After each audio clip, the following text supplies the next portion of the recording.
Hi, my name is Bret Jacob. I am 23 years old. I am a recent graduate, and I'm a proud transplant Rhode Islander. I am originally from Baltimore, Maryland.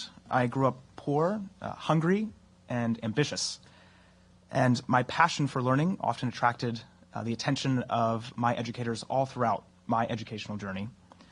In high school, my guidance counselors saw such a promise in my potential that I was the only freshman invited to a exploratory college fair.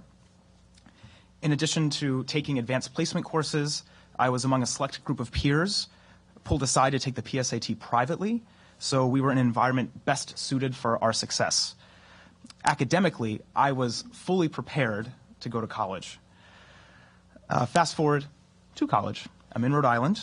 I was selected to be a resident assistant, which offered a hefty $10,000 scholarship and free housing, but it did not provide a wage to pay for out-of-pocket expenses.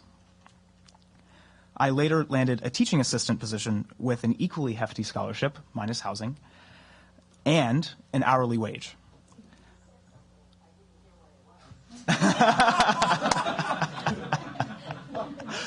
All right.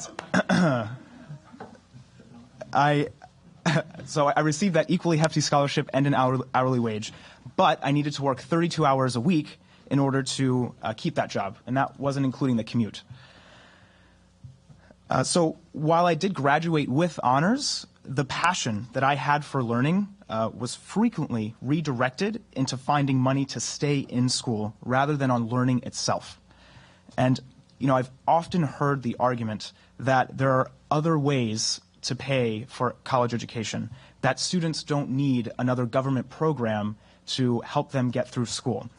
And I can tell you that I did everything that I possibly could to get my education, to be the first person in my family to get an education. And it wasn't enough. I still graduated with $40,000 in student debt.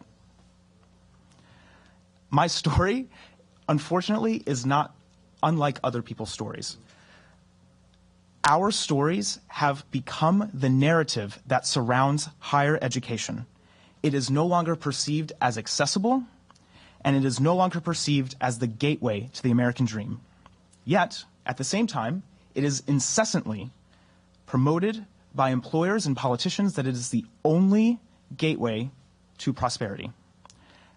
I ask members of this committee to please be the first to restore hope to the young people in this state who just want to learn, grow, and fulfill the promise of America. Thank you.